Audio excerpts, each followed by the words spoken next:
Hello guys, welcome to Easyfy here we easify things. कुछ थोड़ा time लग गया हम लोग को, सॉरी उसकी वजह से। अब हम लोग रेगुलर लेंगे, थोड़ा शिफ्टिंग वगैरह किया था इसलिए थोड़ा टाइम लग गया। अब हम लोग रेगुलर आने वाले हैं आप लोग का मदद करने के लिए। अब साथ में एक ही बार जाके मेट्रिकुलेशन का एग्जाम देंगे। मैं मैट्रिक के बच्चों के लिए बोल रहा हूँ क्योंकि वो वीडियो उनके ऊपर बेस्ड करके बनाया गया है। ठीक है, आज हम लोग डिस्कस करने वाले हैं कुछ इंपॉर्टेंट क्वेश्चंस। आज केमिस्ट्री के चैप्टर 1 का करेंगे, वैसे ही करते रहेंगे क्वेश्चंस। और भैया एक बात बता देता हूँ, आप सीख के कुछ जाओ या ना जाओ, सीख के तो आपको बहुत कुछ ही जाना है और सब कुछ यहाँ पे इतने टाइम में हम लोग डिस्कस कर भी नहीं पाएंगे, है ना। लेकिन इन क्वेश्चंस को जिनको आज हम लोग डिस्कस करेंगे या जिनको हम लोग डिस्कस करने वाले हैं हमारे इस सीरीज में, इन क्वेश्चंस को आपको अपने साथ इधर पे रख के, दिमाग में रख के एग्जाम हॉल में लाके बैठना ही है। ठीक है, ये क्वेश्चंस आपके दिमाग में रहने ही चाहिए अगर आप मैट्रिक का एग्जाम देने या फिर एचएसएलसी का एग्जाम देने गए हो। ठीक है, अच्छा। तो मैं देखो, मैं तुमको आंसर्स बिल्कुल लिखा के दूंगा, ठीक है, लेकिन उनको सीखना नहीं है यार। जो बोलूंगा ना उसको सुनना है, उसको याद रखना है। वो जो मैं लिख रहा हूँ ना, मैं वही उसी उसी तरह से लिख रहा हूँ। मैं रिवीजन देके नहीं लिख रहा हूँ या फिर रट्टा मार के नहीं लिख रहा हूँ, है ना। उसी तरह से मैं लिख रहा हूँ, खुद सोच के, जिस जैसे मैंने समझा है उस चीज को मैं लिख रहा हूँ। वो आपको वही करना है। आपको उस आंसर को सीखना नहीं है। मैं लिखा के दूंगा जरूर, लेकिन सीखना नहीं है। हाँ, 2-3 बार पढ़ के चले जाना। थोड़ा क्वालिटी ऑफ आंसर अगर बढ़ाना हो तो हाँ, 2-3 बार पढ़ के चले जाना। खुद ब खुद तुम्हारे दिमाग में थोड़ा बहुत रहेगा ही, वो आ ही जाएगा। ठीक है, अगर आंसर आपको समझ में ना आए किस तरह से फ्रेम करे, उसके लिए आप 2-3 बार पढ़ के जा सकते हो। लेकिन ऐसा ना हो कि एक वर्ड भूल जाओ तो आंसर ना लिखे हो यार। ठीक है, चलो। तो पहला क्वेश्चन जो हमारे पास है वो है, भैया ये क्वेश्चन तो आप लोग ने अभी बार 1000 बार देख लिया होगा, पढ़ लिया होगा। नहीं पढ़ा तो आज पढ़ लो। ठीक है, why should a magnesium ribbon a magnesium ribbon why should a magnesium ribbon be cleaned before burning in before burning in air? Magnesium ribbon को आग में जलाने से पहले जलेगा कैसे? हवा में, हवा के प्रेजेंस में ही जलेगा, है ना। मैग्नीशियम रिबन को जलाने के पहले उसको क्लीन क्यों करना चाहिए, ये हमारा क्वेश्चन है। आपका बुक खोलो, निकालो। आपको पहला क्वेश्चन जो बोलेगा ना, कोई भी टीचर, शायद मेरे हिसाब से कोई भी टीचर जो आपको पढ़ा रहा है क्लास 10th में, आपको बोलेगा कि this one is one of the most important questions you will get in your class 10th. Okay, so why should a magnesium ribbon be cleaned before burning in air? Answer लिखते हैं। देखो होता क्या है, पहले सुन लो, ठीक है। अब उसी को हम लोग इंग्लिश में उसके बाद लिख देंगे। पहले हिंदी में बताता हूँ, फिर उसी को हम लोग इंग्लिश में लिख देंगे। देखो, मैग्नीशियम एक बहुत रिएक्टिव मेटल है, हमको पता है। ठीक है, वो क्या करता है, जब हम लोग उसको एयर में ओपनली रख देते हैं तो वो करता क्या है, वो एयर में जो ऑक्सीजन रहता है ना बेटा, एयर में तो ऑक्सीजन रहता ही है ना, second most abundant gas in air, है ना। ऑक्सीजन रहता है, ऑक्सीजन के साथ वो रिएक्ट करता है। मैग्नीशियम रिबन रखा हुआ है, उसमें मैग्नीशियम है, ऑब्वियसली मैग्नीशियम से ही बना हुआ है वो रिबन। एयर में रिएक्ट करता है, एयर के साथ रिएक्टिव होता है, एयर के साथ रिएक्ट करता है, और मैग्नीशियम ऑक्साइड का, किस चीज का भाई, मैग्नीशियम ऑक्साइड का एक लेयर फॉर्म कर लेता है। वो लेयर उसके ऊपर रहेगा, तो उसको जब हम लोग जलाएंगे, वो जलाने वाले में यूज होता है मैग्नीशियम रिबन। ठीक है, मैंने तुमको बताया था जब मैंने केमिकल रिएक्शन एंड इक्वेशंस कराया था। फर्स्ट पार्ट किया है, सेकंड पार्ट अभी तक नहीं हुआ है, हो जाएगा, आ जाएगा सामने। लेकिन उसमें मैंने बताया था कि मैग्नीशियम रिबन यूज होता है, एक बहुत ही ब्राइट फ्लेम देगा, एक बहुत ही ब्रिलियंट फ्लेम देगा, वो बर्न करता है, तो बहुत सारी चीजों में वो यूज होता है। ठीक है, लाइटनिंग, थंडर इफेक्ट्स वगैरह, थियोरेटिकल प्रोग्राम्स वगैरह में देने में यूज होता है वो। ठीक है, इतना ब्राइट फ्लेम बना के वो बर्न करता है। तो अब हम लोग तो उसको बर्न करना है ना, बर्न नहीं करेंगे, वो ज्यादातर उसी काम में आता है, जलने के टाइम में, और वही कैरेक्टरिस्टिक की वजह से वो ज्यादातर काम में आता है। तो उसको हम लोग को जलाना है। अब जलाएंगे भैया, उसके ऊपर अगर मैग्नीशियम रिबन का मैग्नीशियम ऑक्साइड का अगर layer, protective layer, magnesium ribbon के ऊपर मैग्नीशियम ऑक्साइड का अगर प्रोटेक्टिव लेयर रहे, तो उसको जलाने में प्रॉब्लम होगा। तो उसको हमको हटाना पड़ेगा, उसको हटा के ही हम लोग उसको जलाएंगे, है ना, ताकि वो रेडिली ऑक्सीजन के साथ कंबाइन हो। तो चलो लिख देते हैं, अब magnesium ribbon should be cleaned to remove a magnesium ribbon should be cleaned to remove, अच्छे दिखाई दे रहा है ना, to remove the protective layer of magnesium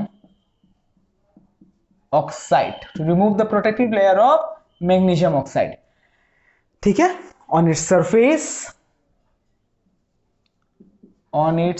surface, देखो भाई अगर 2 मार्क का रहे ना, खत्म। Magnesium ribbon should be clean to remove the protective layer of magnesium oxide on its surface so that it may combine with the oxygen of air, so that it may readily combine with the oxygen of air and burn. ठीक है, अच्छा अब 3 mark का मैं सोच के लिखा रहा हूं, ठीक है। Protective layer of magnesium oxide on its surface which is formed due to the reaction of magnesium. 3 mark कोई आपको ऐसे ही नहीं देने वाला है। Reaction of magnesium with the oxygen present in air, with the oxygen present in air, oxygen present in air. ठीक है, ठीक है, समझ में आया बेटा? ठीक है, ये हो गया मेरा 3 मार्क का। अब कैसे ये क्या होता है, रिएक्शन क्या होता है, ये तो आसान है ना। Mg मैग्नीशियम, मैग्नीशियम रिबन का magnesium plus oxygen, magnesium solid, oxygen gas gives MgO, है ना। MgO का लेयर होता है तो वो ऑब्वियसली सॉलिड ही होगा। ठीक है, मैग्नीशियम जो मैग्नीशियम रिबन में रहता है वो ऑक्सीजन के साथ, एयर के ऑक्सीजन के साथ कंबाइन करता है और मैग्नीशियम ऑक्साइड का प्रोटेक्टिव लेयर फॉर्म कर लेता है। ठीक है, अच्छा, which is formed due to the reaction of magnesium with the oxygen present in air so that it may readily combine with the air and burn easily. Readily combine with air so that it may readily combine with air and burn easily. जगह है and burn easily। समझ में आया बेटा? ठीक है, clear है? चलो उठा लो, स्क्रीनशॉट ले लो। चलो दूसरा क्वेश्चन। हाँ, ये क्वेश्चन थोड़ा अच्छे से सुनना, थोड़ा फिरकी ले लेता है ये क्वेश्चन। ठीक है, थोड़ा फिरकी ले लेता है तुम लोग का, तो थोड़ा सुन लेना। Which solution is used for white washing? Sir white washing क्या होता है? पेंट करने के पहले वॉल में हम लोग लगाते हैं ना व्हाइट कलर का पेंट। देखा घर में पेंट होता होगा तो वॉल में लगाते हैं व्हाइट कलर का पेंट, वो पेंटिंग से पहले लगाते हैं। काम क्या करता है वो भी बताऊंगा। देखो, वही solution is used for white washing. अच्छा, ये क्वेश्चन के ऊपर ही हम लोग आंसर लिख देते हैं। ठीक है, क्वेश्चन जिस तरह से भी आया ना बेटा, क्वेश्चन तो तुम लोग पढ़ के समझ लोगे, है ना। क्वेश्चन तो पढ़ के समझ लोगे कि क्या पूछा है। चलो, अब तुमको पूछा है which solution is used for white washing. देखो, तुम लोग को बताया जाता है ना, कि जब मैं भी पढ़ाऊंगा तो भी बताऊंगा कि पहला एक रिएक्शन क्या होता है। पहला एक रिएक्शन होता है कैल्शियम ऑक्साइड का, किसके साथ? वाटर के साथ। एक एक्सोथर्मिक रिएक्शन होता है ये, जिसमें हीट रिलीज होता है। ठीक है, इसमें फॉर्म होता है कैल्शियम हाइड्रोक्साइड, ठीक है, प्लस हीट। तो ये जो कैल्शियम हाइड्रोक्साइड, ये इसको हम लोग बोलते हैं स्लेक लाइम। ये बहुत ही ज्यादा इंपॉर्टेंट रिएक्शन है, इसको हम लोग बोलते हैं क्विक लाइम, है ना। देखो, ये तुमको तो बताया जाता है कि quick lime reacts with water to form slake lime. ठीक है, and this is exothermic reaction, heat is released in this reaction. इतना तक तुमको बताया जाता है। उसके बाद तुमको क्या बोला जाता है? उसके बाद तुमको बोला जाता है कि ये जो कैल्शियम हाइड्रोक्साइड होता है, ये जो कैल्शियम हाइड्रोक्साइड होता है, उसके साथ जब कार्बन डाइऑक्साइड रिएक्ट करता है तो वो कैल्शियम कार्बोनेट फॉर्म करता है। अब देखो होता क्या है, calcium carbonate plus water form करता है। देखो, इसको क्या बोलते हैं? लाइमस्टोन। अच्छा ठीक है, ये सब बात बाद में करेंगे। देखो होता क्या है, अब ये जब क्वेश्चन आता है ना कि व्हाइट वॉशिंग वाला, और तुमको बताया जाता है कि this reaction is used for white washing, है ना। दिस रिएक्शन, क्योंकि व्हाइट वॉशिंग जो होता है ना बेटा, जब व्हाइट वॉशिंग होता है तो कैल्शियम कार्बोनेट ही फॉर्म होता है हमारे वॉल में। कैल्शियम कार्बोनेट का ही लेयर हमारे वॉल में फॉर्म होता है। ठीक है, थोड़ा पेन चेंज कर लेता हूँ एक सेकंड को।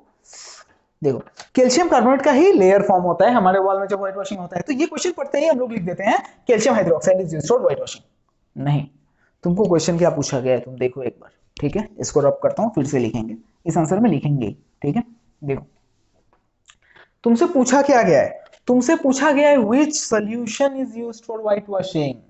ठीक है, कैल्शियम हाइड्रोक्साइड खुद एक सॉल्यूशन है। किस चीज का सॉल्यूशन है? सॉल्यूशन मतलब मिक्सचर, है ना। सॉल्यूशन मतलब मिक्स करते हैं, सॉल्वेंट में सॉल्यूट मिक्स करते हैं, सॉल्यूशन बनता है ना। तो ये खुद किस चीज का सॉल्यूशन है? ये खुद सॉल्यूशन है कैल्शियम ऑक्साइड का। मैंने क्या बोला था कि कैल्शियम ऑक्साइड, जिसको हम लोग बोलते हैं क्विक लाइम, जिसको हम लोग बोलते हैं क्विकलाइम। वो जब रिएक्शन करता है वाटर के साथ, क्विकलाइम को जब हम लोग मिक्स करते हैं वाटर में, जो सोल्यूशन बनता है वो होता है कैल्शियम हाइड्रोक्साइड। तो कैल्शियम हाइड्रोक्साइड खुद एक सोल्यूशन है ना।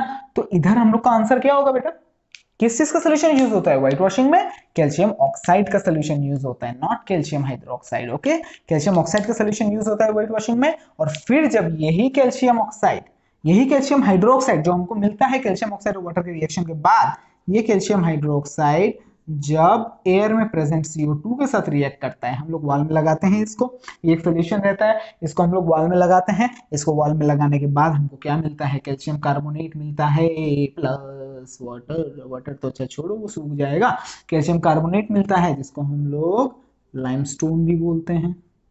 ठीक है, इसका एक लेयर फॉर्म होता है वॉल में। ठीक है, इसका एक हार्ड स्ट्रॉन्ग लेयर फॉर्म होता है वॉल में। ठीक है, ये क्या होता है सर, ये होता है slack lime. Slack lime, calcium hydroxide को हम लोग बोलते हैं स्लेक लाइम, कैल्शियम ऑक्साइड को हम लोग बोलते हैं क्विक लाइम। जल्दी से जल्दी से जल्दी से उठा लो स्क्रीनशॉट। अभी सर बात क्या है, देखो अभी बात है कि तुम एक चाइना डिश में एक बॉल होता है, ठीक है, मिट्टी का बॉल, मिट्टी से बना हुआ चाइना डिश इसको हम लोग बोलते हैं। ठीक है, उसको हम लोग वो में रखते हैं सनलाइट में। किस क्या लेते हैं उस चाइना डिश में, उस चाइना डिश में हम लोग सिल्वर लेते हैं। ठीक है, उस चाइना डिश में हम लोग सिल्वर क्लोराइड लेते हैं, सॉरी सिल्वर में सिल्वर क्लोराइड लेते हैं। उसको, वो सिल्वर क्लोराइड व्हाइट कलर का होगा। ठीक है, उसको हम लोग चाइना डिश में रखते हैं। उसको चाइना डिश में रख के हम लोग थोड़ी देर के लिए धूप में ले आके रख देते हैं। ठीक है, और धूप में रखने के बाद हम लोग क्या देखते हैं कि वो जो व्हाइट कलर था, सिल्वर क्लोराइड का जो वो व्हाइट कलर था, वो चेंज हो जाता है ग्रे में। क्यों? तो यहीं से क्वेश्चन क्या बन जाता है, यहीं से क्वेश्चन बन जाता है why does the color of silver chloride में AgCl लिख देता हूं, silver chloride changes when exposed to sunlight, when kept in sunlight, कुछ भी लिखो, when exposed to sunlight। बेटा देखो आंसर क्या होगा, आंसर क्या होगा, क्यों होता है, देखो होता क्या है, सिल्वर क्लोराइड को हम लोग सनलाइट में रखते हैं, डिकम्पोजिशन रिएक्शन होता है। कौन सा decomposition reaction, photolytic decomposition reaction, क्योंकि लाइट से जो डिकम्पोजिशन रिएक्शन होता है, डिकम्पोजिशन रिएक्शन होता क्या है, जहां पे एक रिएक्टेंट डिकम्पोज होता है दो या दो से ज्यादा प्रोडक्ट्स में, वो होता है डिकम्पोजिशन रिएक्शन। तो इधर पे सिल्वर क्लोराइड का डिकम्पोजिशन होता है किस चीज की वजह से, सनलाइट की वजह से। सनलाइट की वजह से डिकम्पोजिशन होकर क्या फॉर्म होता है, सिल्वर, जो कि किस कलर का होता है, ग्रे कलर का होता है। ठीक है, whitish white grey mixture, blackish white mixture होता है। ठीक है, white grey mixture, blackish white mixture होता है जो ग्रे की तरह दिखता है। ठीक है, प्लस क्लोरीन गैस इवॉल्व होता है जो कि उड़ जाता है। ठीक है, देखो होता क्या है, आंसर लिखते हैं व्हेन, पूरा लिखना, सिल्वर क्लोराइड में AgCl लिख रहा हूं, when silver chloride is kept in sunlight, when silver chloride is kept in sunlight, it decomposes, it decomposes to form silver and chlorine gas is evolved, chlorine gas is evolved and because of the, इधर छोड़ देंगे तो होगा, पूछा नहीं है ना कि डिकम्पोज होने से क्या होता है, पूछा है कि कलर क्यों बदलता है। and because of the formation of, and because of the formation of silver, and because of the formation of silver, the white color of silver chloride, the white color of silver chloride changes to gray। ठीक है, changes to grey. Reaction क्या होता है sir, reaction तो पता है ना भाई, रिएक्शन क्या होता है, सिल्वर क्लोराइड है, रखा है सॉलिड, मैंने क्या दिया, मैंने सनलाइट दिया, और सनलाइट ने दोनों को तोड़ दिया, दोनों का रिश्ता नाता तोड़ दिया, रिश्ता नाता तोड़ के Ag solid plus Cl2 gas, है ना, Cl2 डायटोमिक होता है ना, गैस। ठीक है, चलो ये क्या हो गया, ये अच्छा ये तो थोड़ा डिसबैलेंस हो गया ना, गड़बड़, Ag है, Cl2 है, Cl है, तो दो दो बैठा देते हैं। ठीक है, हो गया। चलो ये क्या, कौन सा कलर का रहता है, ये रहता है व्हाइट कलर का, ये कौन सा कलर का रहता है सर, ये रहता है ग्रे कलर का। ठीक है, चलो जल्दी से स्क्रीनशॉट ले लो। रिएक्शन से भी खासा डर लगता है तुमको, सुना है? तो चलो कुछ रिएक्शंस का थोड़ा देख लेते हैं, ठीक है? रिएक्शन किस तरह से होता है, ठीक है? एक सेकेंड, फोन आ गया, रुको एक सेकंड। सुना है तुम लोगों को रिएक्शन से खासा डर लगता है, तो चलो कुछ रिएक्शन का क्वेश्चन कर लेते हैं, ठीक है? खुद से बनाता हूँ, क्वेश्चन बहुत आते हैं, ठीक। ये क्वेश्चन आते हैं वो ज्यादा जरूरी नहीं है, घूम फिर के ना बहुत बार कॉन्सेप्चुअली ये पूछा जाता है तुमसे, ठीक है? चलो, तो सिल्वर क्लोराइड, अच्छा सिल्वर क्लोराइड नहीं, सिल्वर क्लोराइड का तो बता दिया। अच्छा, ferrous sulphate, what happens when ferrous sulphate is heated, तुमसे पूछते हैं, ठीक है? क्वेश्चन क्या पूछ लेते हैं, क्या होता है, व्हाट हैपेंस व्हेन, चलो इसको एक सीरीज ही बना लेते हैं। Number 1, ferrous sulphate is heated, FeSO4 को क्या बोलते हैं? फेरस सल्फेट इज हीटेड, ठीक है? What happens when ferrous sulphate is heated. देखो, जब हम लोग फेरस सल्फेट को हीट करते हैं तो होता क्या है? फेरस सल्फेट जब हम लोग हीट करते हैं तो क्या होता है? हम लोग जब फेरस सल्फेट को हीट करते हैं तो होता क्या है? हीट करना मतलब जलाना क्या? नहीं भाई, हीट करना मतलब टेम्परेचर बढ़ाना है, इसलिए, है ना? तो अगर जलाने का बात आएगा तो हम लोग हमेशा रिएक्टेंट में O2 का प्रयोग करेंगे। लेकिन इधर ना ही जलाने का बात किया है, ना ही इग्नाइट करने का बात किया है, मतलब जलाने का ही, तो इधर तो O2 नहीं आएगा भाई, इधर बस हीट आएगा, है ना? फेरस सल्फेट सॉलिड रहेगा, इसको हम लोग हीट करेंगे तो क्या होगा? इसको हम लोग हीट करेंगे तो फेरिक ऑक्साइड फॉर्म होगा, सॉलिड रहेगा। फेरिक ऑक्साइड ही वो रस्ट होता है ना, जो फॉर्म होता है आयरन कोरोजन में, है ना? आयरन का कोरोजन होकर ऑक्साइड, आयरन का ऑक्साइड में हो जाता है, जो व्हिच वीकन्स द मेटल, तो यही वो रस्ट रहता है। सिल्वर ऑक्साइड प्लस क्या फॉर्म होता है जान लो, सल्फर डाइऑक्साइड फॉर्म होता है, दो oxygen dioxide, 3 oxygen trioxide, sulphur dioxide और सल्फर ट्राइऑक्साइड फॉर्म होता है, ठीक है? जब हम लोग सिल्वर क्लोराइड फेरिक सल्फेट को हीट करते हैं तो ferric oxide plus sulphur dioxide plus sulphur trioxide form होता है। दूसरा पूछ लेता है कि कैल्शियम कार्बोनेट को हीट करते हैं तो क्या होता है? कैल्शियम कार्बोनेट को हीट करते हैं तो क्या होता है, पूछ लेता है, ठीक है? चलो तो देख लेते हैं क्या होता है।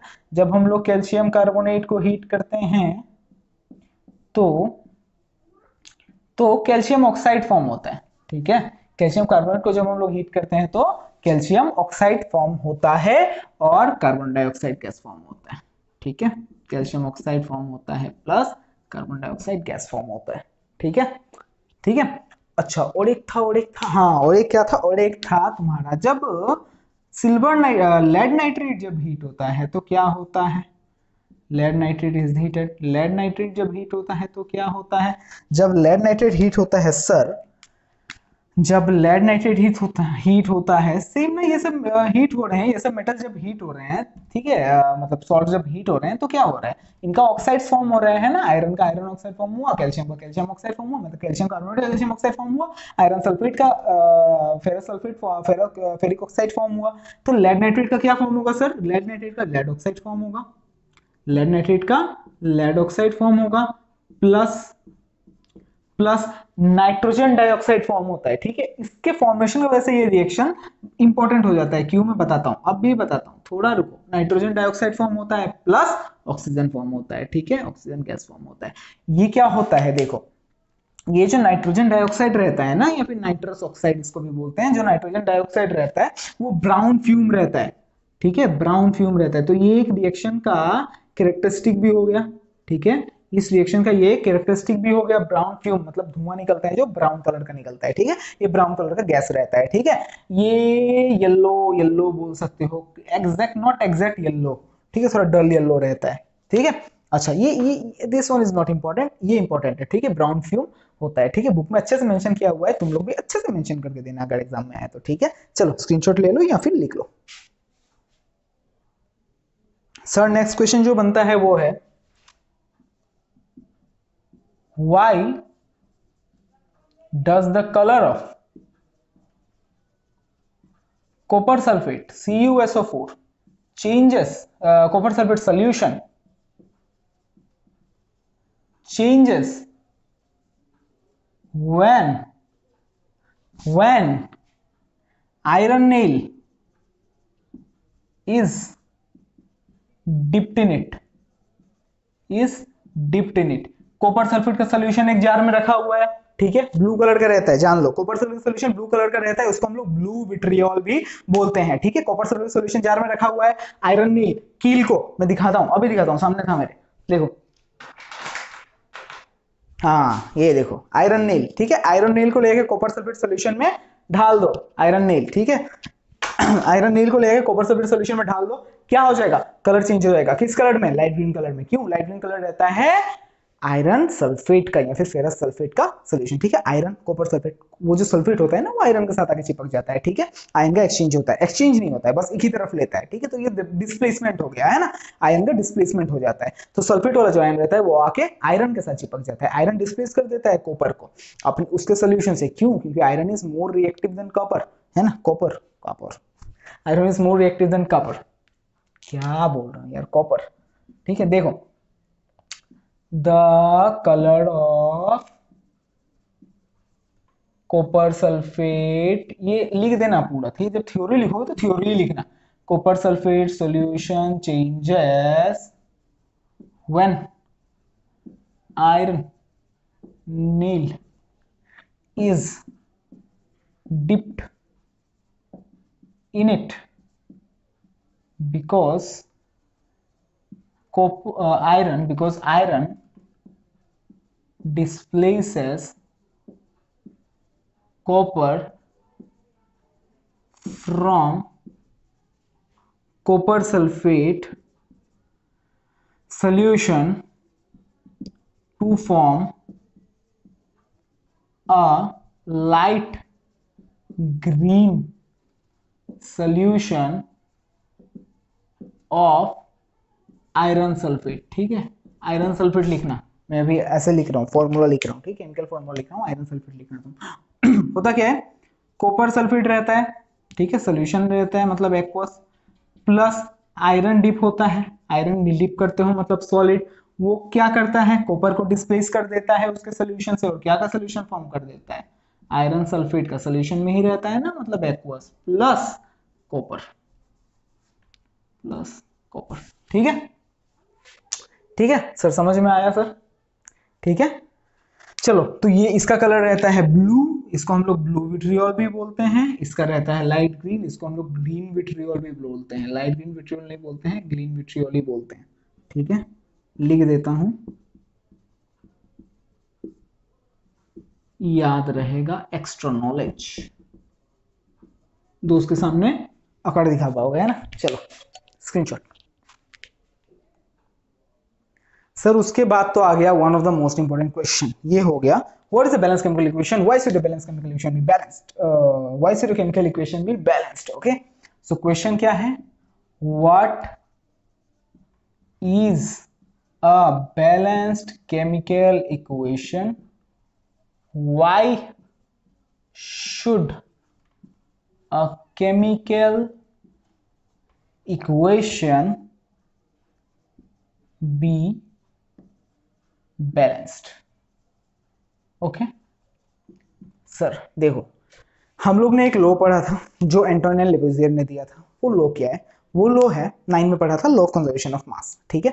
केमिकल कॉम्बिनेशंस का लॉज रहते हैं, ठीक है, काफी सारे 3 4 5 लॉ हैं जिनमें तुमको 2 9 में पढ़ाया गया था, एक law of conservation of mass, दूसरा लॉ ऑफ कांस्टेंट प्रोपोर्शन, ठीक है। तो law of conservation of mass ने लेवोइजियर ने क्या बोला था, उन्होंने बोला था कि मास can neither be created nor be destroyed in chemical equation, ठीक है। अब वो तो यूनिवर्सली एक्सेप्टेड है, ठीक है, तो उसको हम लोग कैसे नाकार कर सकते हैं। देखो क्या होता है, मान लो जैसे मैंने कुछ देर पहले लिखा था एक रिएक्शन, AgCl को जब हम लोग सनलाइट में देते हैं तो क्या होता है, Ag प्लस Cl2।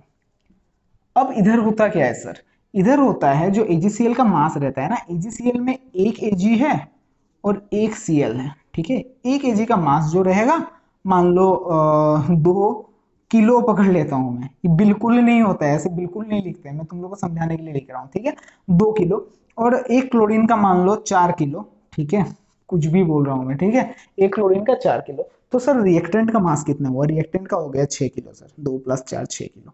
अब सर इधर क्या हो गया, इधर 1 kg तो है, 1 kg का हमको पता है कितना है सर, 2 किलो है, और Cl2 है ना, 2 Cl है, एक Cl का सर कितना था, 4 किलो था, 2 Cl का 8 किलो हो जाएगा, ठीक है। तो 2 + 8 सर कितना हो गया, इधर 10 किलो हो गया। तो इधर क्या हो गया सर, मास इक्वल है, सर मास इक्वल नहीं है, ठीक है। तो ये क्या कर रहा है, law of conservation of mass को सेटिस्फाई नहीं कर रहा है ये इक्वेशन, ठीक है। फिर मैंने क्या किया सर, फिर मैंने इसको बैलेंस किया, इसको बैलेंस किया मैंने, उसके बाद वो law of conservation of mass को सेटिस्फाई कर रहा था। इसको बैलेंस मैंने कैसे किया सर, इधर 2 बैठा दिया, इधर 2 बैठा दिया। अब देखो सर, इधर 2 Ag है प्लस 2 Cl है, इधर 2 Ag है प्लस 2 Cl है, कोई भी नंबर बैठा लो सर, Ag का मास तो दोनों तरफ सेम रहेगा, एक Cl का मास तो दोनों तरफ सेम रहेगा ना सर, तो अब क्या हो जाएगा, दोनों साइड बैलेंस्ड हो जाएगा और law of conservation of mass को ये सेटिस्फाई करेगा। तो हम लोग को केमिकल इक्वेशन को बैलेंस करना ही पड़ता है law of conservation of mass को सेटिस्फाई करने के लिए, है ना। तो एक बैलेंस केमिकल इक्वेशन क्या होता है, वो इक्वेशन जिसमें रिएक्टेंट का मास और प्रोडक्ट का मास सेम हो, वो होता है बैलेंस केमिकल इक्वेशन। तो सर इंग्लिश में लिख देते हैं इसको, इंग्लिश में क्या होगा सर, इंग्लिश में क्या होगा, the reaction in which the chemical balance chemical equation पूछा है, the chemical equation in which the mass of reactant is equal to the reactants is equal to the mass of products is called, product भी हो सकता है, reactant भी हो सकता है, मतलब सिंगल भी हो सकता है, is called balance chemical equation. ठीक है सर, ठीक है सर, बैलेंस केमिकल इक्वेशन। अच्छा केमिस्ट्री में एक बात बोल देता हूँ भाई, तुमको एग्जांपल देना ही है, एग्जांपल नहीं दोगे मार्क कटेगा, लिख के रख लो, लिख के रख लो, हो पाए ना, 1 मार्क का रहे ना, तो भी एग्जांपल दे देना भाई प्लीज, ठीक है। चलो इसको बैलेंस केमिकल इक्वेशन एक एग्जांपल देते हैं, Zn प्लस H2SO4, इसे बैलेंस नहीं करना पड़ेगा इसलिए इसको दे रहा हूँ ZnSO4 प्लस H2, ठीक है, ठीक है, ये नहीं लिखना पड़ेगा, one zinc reacts with sulphuric acid it gives zinc sulphate plus hydrogen gas, ये नहीं लिखना पड़ेगा, ठीक है। एग्जांपल दे दिया हम लोग ने बैलेंस केमिकल इक्वेशन का, तो वो देख लेगा, टीचर देख के समझ जाएगा, ठीक है। अच्छा a chemical equation should be balance to, why should chemical equation भी बैलेंस दिया गया है ना, a chemical equation should be balanced to satisfy the law of conservation of mass. A chemical equation should be balanced to satisfy the law of conservation of mass, which states that क्या state करता है sir, state that mass can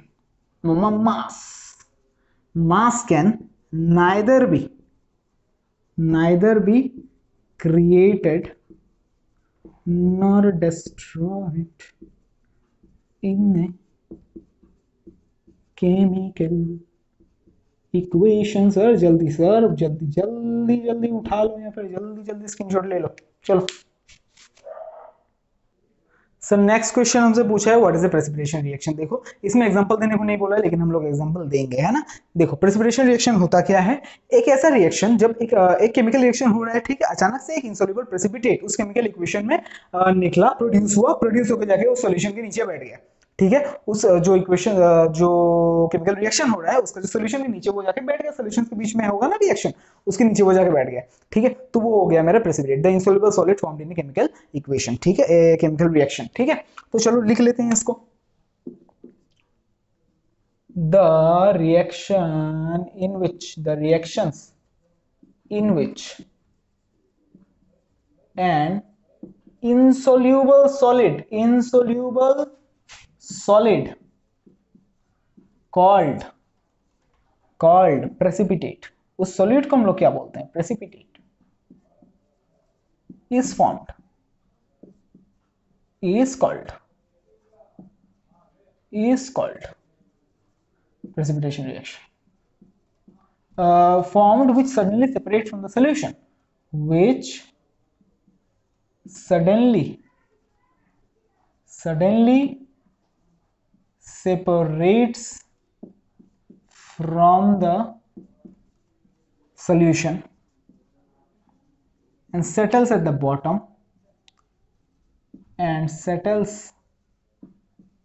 the bottom is called precipitation reaction, is called precipitation reaction, ठीक है। Is called precipitation reaction.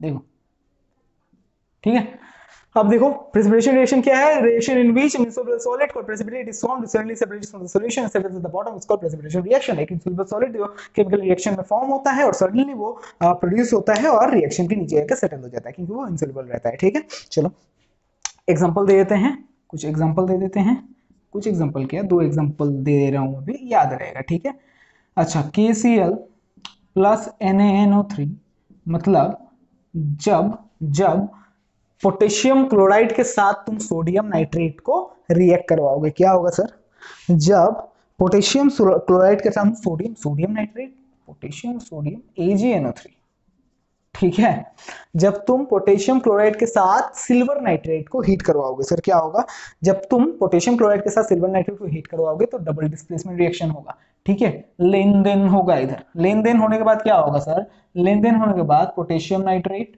Plus silver chloride form होगा। ठीक है, और ये जो सिल्वर क्लोराइड है सर ये व्हाइट कलर का रहता है, इनको पता है, हमने पहले पूछा है, हमने पहले बताया है कि चाइनीज में इसको हम लोग लेते हैं, सॉलिड रहता है इसलिए लेते हैं। तो ये जो व्हाइट कलर का जो फॉर्म होता है ना पाउडर, वो होता है सिल्वर क्लोराइड का पाउडर और यही होता है प्रेसिपिटेट, व्हाइट प्रेसिपिटेट फॉर्म होता है। ठीक है, ठीक है सर। अच्छा, और एक मैं बता सकता हूं, और एक क्या, काफी ही बोल सकते हैं, 2 काफी होगा लेकिन। ठीक है, जिस सोडियम क्लोराइड के साथ जब हम लोग बेरियम सल्फेट को रिएक्ट करते हैं सर तो फिर से सेम रिएक्शन होता है, डबल डिस्प्लेसमेंट होता है, डबल डिस्प्लेसमेंट होकर हमको मिलता है barium chloride plus sodium sir barium chloride plus sodium sulphate, नहीं, I am sorry, I am very much sorry, I am very much sorry. जब हम लोग सोडियम क्लोराइड, जब हम लोग सोडियम सल्फेट के साथ बेरियम क्लोराइड को रिएक्ट करवाते हैं, जब हम लोग सोडियम सल्फेट के साथ बेरियम क्लोराइड को रिएक्ट करवाते हैं, आई एम वेरी सॉरी, ओके, जब हम लोग सोडियम सल्फेट के साथ बेरियम क्लोराइड को रिएक्ट करवाते हैं, ठीक है, ये मैं अपना गलती कैसे पहचान पाया सर, क्योंकि मुझे पता है जो वो प्रेसिपिटेट होता है ना वो बेरियम सल्फेट का होता है, तो सर मेरा रिएक्शन गलत था। ठीक है, तो तुमको जब चीजों को समझना शुरू कर दोगे ना, जब सोचना याद रखना शुरू कर दोगे तो तुम लोग अपना गलतियों को ऐसे ही समझ के उसको सुधार सकते हो। ठीक है, तो सोडियम सल्फेट के साथ जब मैं बेरियम क्लोराइड को रिएक्ट करवाऊंगा सर तो मुझे मिलेगा sodium chloride plus barium sulphate. ठीक है, और ये जो बेरियम सल्फेट होता है यही प्रेसिपिटेट रहता है। ठीक है, ये प्रेसिपिटेट फॉर्म होता है। 2 रिएक्शन याद रखो, काफी होगा, याद रखो क्या यार, तुम लोग बस याद रखो, पोटेशियम क्लोराइड और सिल्वर नाइट्रेट को हीट करते हैं, रिएक्ट करवाते हैं, और सोडियम सल्फेट और बेरियम क्लोराइड को रिएक्ट करवाते हैं, तो हमको प्रेसिपिटेट मिलता है। रिएक्टेंट्स याद रखने की कोई जरूरत नहीं है ना, बस शिफ्टिंग करना है आयंस को, है ना। चलो स्क्रीनशॉट ले लो या फिर लिख लो।